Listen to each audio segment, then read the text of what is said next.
दोस्तों, स्वागत है आपका हमारे इस यूट्यूब चैनल पर। आज का हमारा विषय संज्ञा। संज्ञा किसे कहते हैं और संज्ञा कितने प्रकार की होती है। कभी कभी हमारे सामने जब एग्जाम में कोई शब्द आ जाता है तो हम समझ नहीं पाते कि इस शब्द में संज्ञा है या सर्वनाम है या विशेषण है। यदि वह शब्द हमारे सामने संज्ञा है तो संज्ञा का कौन सा प्रकार है। तो आइए जानते हैं संज्ञा के बारे में। तो संज्ञा किसे कहते हैं, सबसे पहले हमें जानना है कि संज्ञा किसे कहते हैं। तो किसी भी व्यक्ति, वस्तु, स्थान और भाव आदि के नाम को संज्ञा कहते हैं। चाहे वे व्यक्ति का नाम हो, चाहे वस्तु का नाम हो, चाहे स्थान का नाम हो, चाहे भाव का नाम हो।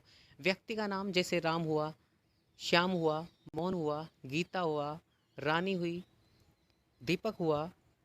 स्थान का नाम जैसे राजस्थान, पंजाब, दिल्ली। वस्तु का नाम जैसे पेन, पेंसिल, डिब्बा, ईंट, पत्थर, पाइप आदि। भाव का मतलब होता है हमारी फीलिंग्स। मनुष्य के अंदर जो भाव पाए जाते हैं वह भी संज्ञा ही होती है। जैसे हमारे अंदर प्रेम पाया जाता है तो प्रेम जो होता है हमारा एक भाव होता है, यह भी संज्ञा शब्द माना जाता है। ईर्ष्या, क्रोध, घृणा, लंबाई, सुंदरता, यह भी संज्ञा शब्द माने जाते। लेकिन जब हमारे सामने एग्जाम में कोई उदाहरण दे दिया जाता है और उदाहरण के माध्यम से पूछ लिया जाता है कि निम्न में से इस शब्द में कौन सी संज्ञा है, तो हम बड़े कंफ्यूज हो जाते हैं कि इसमें व्यक्तिवाचक संज्ञा होगी या जातिवाचक संज्ञा होगी या भाववाचक संज्ञा होगी। तो हमें यही समझना है कि व्यक्तिवाचक संज्ञा होती क्या है, जातिवाचक संज्ञा क्या होती है, व्यक्तिवाचक संज्ञा क्या होती है। तो संज्ञा के बारे में हमने जान लिया कि किसी भी व्यक्ति, वस्तु, स्थान और भाव आदि के नाम को संज्ञा कहते हैं। संज्ञा मुख्य रूप से 3 प्रकार की होती है। दोस्तों, संज्ञा मुख्य रूप से 3 प्रकार की होती है। एक होती है व्यक्तिवाचक संज्ञा, एक होती है जातिवाचक संज्ञा और एक होती है भाववाचक संज्ञा।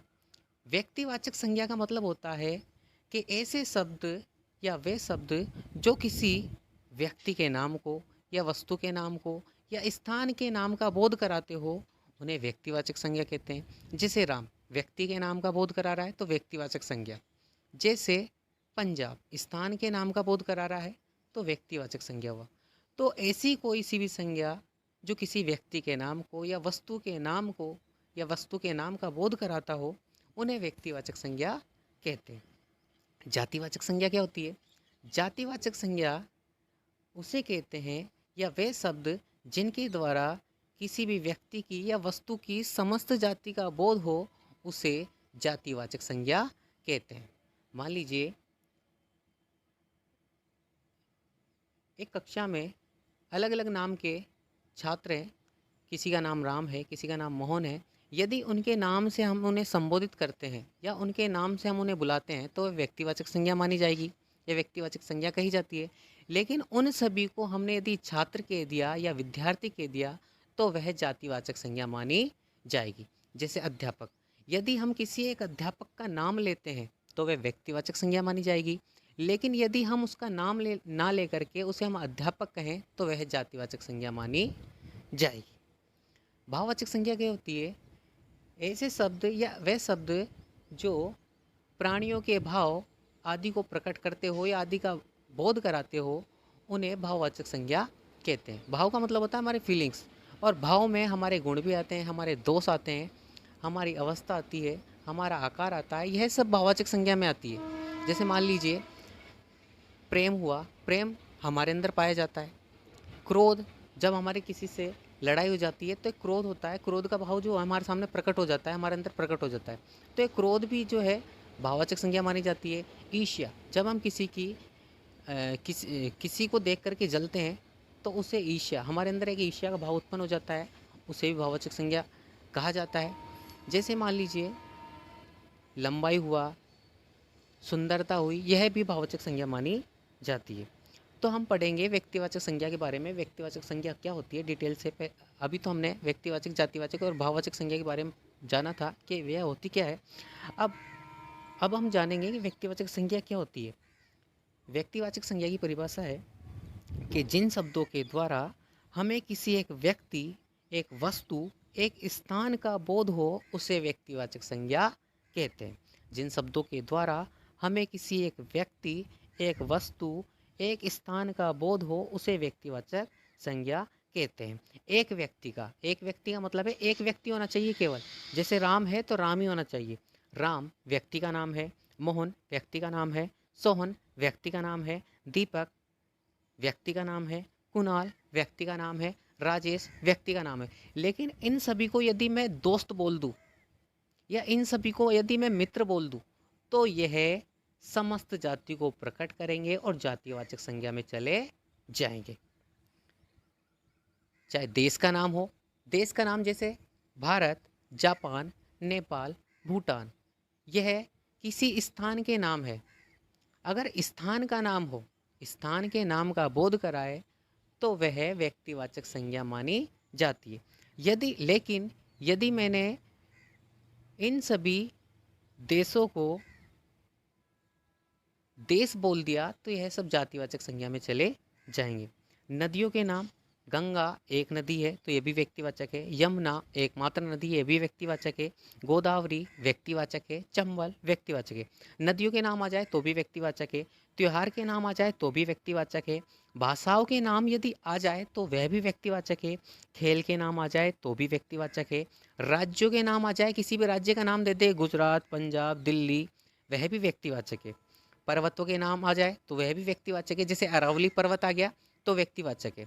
यदि पर्वत पूछ ले भाई पर्वत शब्द क्या है तो पर्वत, हाँ पर्वत से हमें सब नाम का बोध नहीं हो रहा, पर्वत कोई सा भी हो सकता है तो एक इसमें जाएगा जातिवाचक संज्ञा में। पुस्तकों का नाम, यदि पुस्तकों का नाम दे दिया जाए जैसे विज्ञान, हिंदी, गणित, अंग्रेजी तो यह व्यक्तिवाचक संज्ञा मानी जाएगी। लेकिन पुस्तक लिखा हुआ दे दिया जाए कि पुस्तक में कौन सी संज्ञा है तो पुस्तक का नाम यदि नहीं दिया हुआ है तो यह जातिवाचक संज्ञा में चली जाएगी। दिनों का नाम जैसे रविवार हुआ, सोमवार हुआ, मंगलवार हुआ, बुधवार हुआ, यह सब व्यक्तिवाचक संज्ञा है। लेकिन दिनों का नाम ना दे करके दिन दे दिया जाए कि आज का दिन, दिन में कौन सी संज्ञा है तो दिन में जातिवाचक संज्ञा मानी जाएगी क्योंकि दिन का नाम नहीं दे रखा। महीनों का नाम जनवरी दे दिया जाए या फरवरी दे दिया जाए या मार्च दे दिया जाए या अप्रैल दे दिया जाए तो यदि महीनों का नाम दे दिया जाए तो व्यक्तिवाचक संज्ञा है। लेकिन महीनों का नाम ना दे करके महीना ही दे दिया जाए कि महीना, इस महीने शब्द में कौन सी संज्ञा है तो जातिवाचक संज्ञा है। झीलों का नाम दे दिया जाए तो व्यक्तिवाचक है और झील खुद दे दी जाए तो जातिवाचक संज्ञा है। तालाब का नाम दे दिया जाए तो व्यक्तिवाचक संज्ञा है।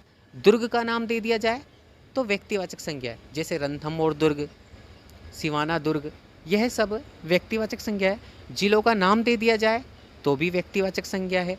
गांव का नाम दे दिया जाए तो भी व्यक्तिवाचक संज्ञा है। यदि गांव का नाम दे दिया जाए तो व्यक्तिवाचक संज्ञा है और गांव का नाम ना दे करके गांव शब्द दे दिया जाए तो जातिवाचक संज्ञा माना जाएगा। आगे हम पढ़ते हैं कि इस संसार में जो भी आपको एक दिखाई दे या जो भी वस्तु या जो भी चीज़ इस संसार में एक है वह सब व्यक्तिवाचक संज्ञा मानी जाती है। इस संसार में सूर्य भी एक है तो व्यक्तिवाचक संज्ञा मानी जाएगी, चंद्रमा भी एक है तो व्यक्तिवाचक संज्ञा है, ब्रह्मांड एक है तो व्यक्तिवाचक संज्ञा है, मंगल ग्रह एक है तो व्यक्तिवाचक संज्ञा है, आकाश एक है तो व्यक्तिवाचक संज्ञा है, पाताल एक है तो व्यक्तिवाचक संज्ञा है, नरक एक है तो व्यक्तिवाचक संज्ञा है, स्वर्ग एक है तो व्यक्तिवाचक संज्ञा है। बुध ग्रह आ जाए या इस संसार में जो भी चीज़ या वस्तु या जो भी हमें दिखाई देता है, ईश्वर भी एक है तो वह भी व्यक्तिवाचक संज्ञा मानी जाती है। यदि पूछ लिया जाए भगवान में कौन सी संज्ञा है तो व्यक्तिवाचक है। लेकिन भगवान का भी यदि भगवान दे दिया जाए और पूछ लिया जाए भगवान में कौन संज्ञा है तो भगवान जातिवाचक संज्ञा मानी जाएगी। लेकिन भगवान का नाम दे दिया जाए कि विष्णु भगवान, शिव भगवान, ब्रह्मा जी भगवान तो यह सब व्यक्तिवाचक संज्ञा में चली जाती है। लेकिन ईश्वर जो है वह व्यक्तिवाचक संज्ञा में आता है। आइए दूसरा पढ़ते हैं, जातिवाचक संज्ञा। जिन शब्दों के द्वारा किसी व्यक्ति या किसी वस्तु की संपूर्ण या समस्त जाति का बोध हो, जिन शब्दों के द्वारा किसी व्यक्ति या वस्तु की संपूर्ण जाति का बोध होता हो उन्हें जातिवाचक संज्ञा कहते हैं। जैसे पापा, पापा का यदि नाम दे दिया जाए तो व्यक्तिवाचक संज्ञा है, लेकिन यहाँ पर पापा ही शब्द दे दिया जाए तो जातिवाचक संज्ञा है।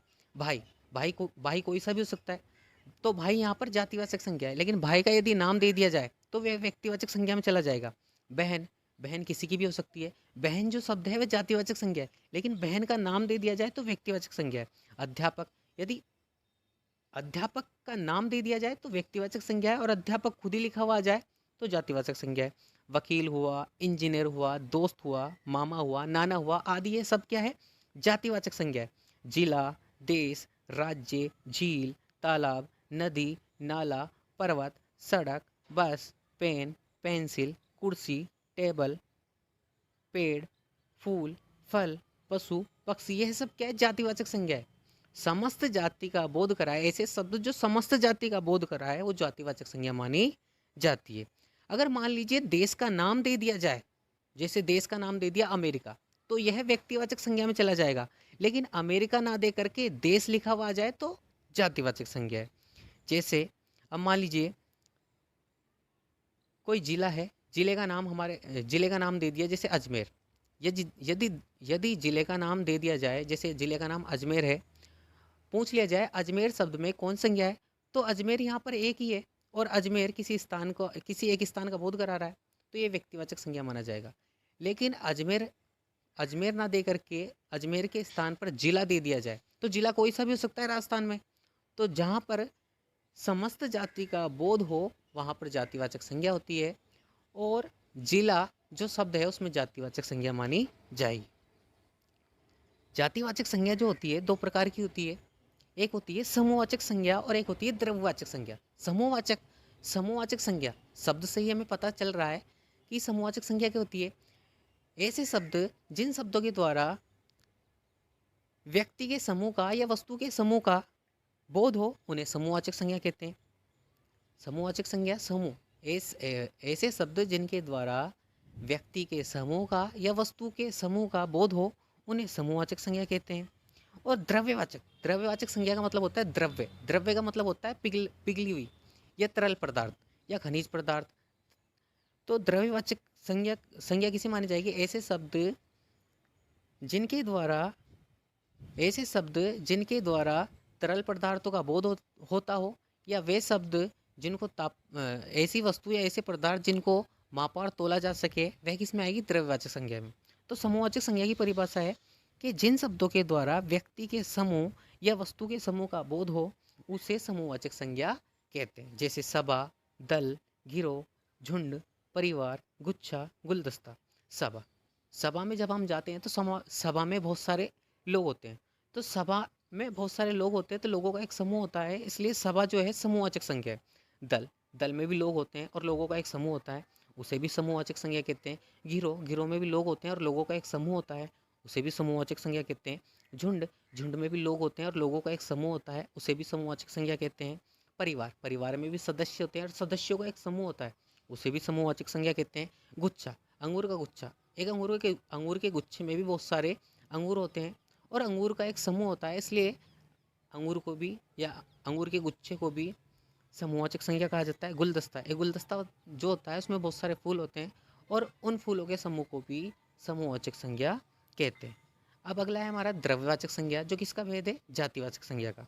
मूल रूप से वैसे संज्ञा तीन प्रकार की होती है, व्यक्तिवाचक संज्ञा, जातिवाचक संज्ञा और भाववाचक संज्ञा। तो हम पढ़ रहे थे जातिवाचक संज्ञा। जातिवाचक संज्ञा में दो प्रकार की संज्ञा होती है, एक तो होती है समूहवाचक संज्ञा और एक होती है द्रव्यवाचक संज्ञा। समूहवाचक संज्ञा अभी हमने पढ़ी कि ऐसे शब्द या वे शब्द जो व्यक्ति के समूह या वस्तु के समूह का बोध कराए उन्हें समूहवाचक संज्ञा कहते हैं। अब अगला है हमारा द्रव्यवाचक संज्ञा, जिन शब्दों के द्वारा तरल पदार्थों का या जिन पदार्थों को तोला और मापा जा सके उन्हें द्रव्यवाचक संज्ञा कहते हैं। जैसे सोना, चांदी, तांबा, डीजल, पेट्रोल, दूध, दही, छाछ, घी, यह सब क्या है? द्रव्यवाचक संज्ञा है, क्योंकि इन्हें मापा और तोला जा सकता है और इन्हें पिघलाया भी जा सकता है। ऐसे पदार्थ जो पिघले हुए हो वह सब द्रव्यवाचक संज्ञा में आते हैं। अगला है हमारा भाववाचक संज्ञा। भाववाचक संज्ञा किसे कहते हैं? भाववाचक संज्ञा भाववाचक संज्ञा शब्द से ही हमें समझ में आ रहा है कि भाव यानी हमारे अंदर के भाव। ऐसे शब्द या जिन शब्दों के द्वारा प्राणियों में पाए जाने वाले गुण, दोष, भाव, अवस्था आदि का बोध हो उन्हें भाववाचक संज्ञा कहते हैं। जैसे प्रेम हमारे अंदर पाया जाता है, बचपन का एक भाव है। मित्रता, यह भी हमारे एक दोस्ती का भाव है। लंबाई, यह भी हमारा एक भाव है। सुंदरता, यह भी भाव है। थकावट, यह भी हमारा एक भाव है। चोरी, यह भी हमारे दोषों को प्रकट कर रहा है। और शत्रुता, यह भी हमारे दोषों को प्रकट कर रहा है। तो हमने इन तीनों के बारे में पढ़ा कि व्यक्तिवाचक संज्ञा क्या होती है, जातिवाचक संज्ञा क्या होती है और भाववाचक संज्ञा क्या होती है। मान लीजिए एग्जाम में आपसे पूछ लिया जाए, शब्द दे दिया जाए, 4 ऑप्शन दे दिया जाए और पूछ लिया जाए निम्न में से कौन से शब्द में कौन सी संज्ञा है, तो यदि आप एक बार इसे अच्छे से पढ़ोगे, समझोगे, तो आप बिना कहे आपका जो आंसर है ऑटोमेटिक आपके ऑप्शन पर टिक हो जाएगा। तो अगला हमारा टॉपिक जो होगा वह होगा कि जातिवाचक संज्ञा से भाववाचक संज्ञा कैसे बनाई जाती है और जातिवाचक संज्ञा से व्यक्तिवाचक संज्ञा कैसे बनाई जाती है। इसके बारे में हम नेक्स्ट वीडियो में चर्चा करेंगे। तो आशा करता हूँ आपको हमारा वीडियो पसंद आया होगा। तो आप हमारे चैनल को सब्सक्राइब करें और लाइक करें। धन्यवाद।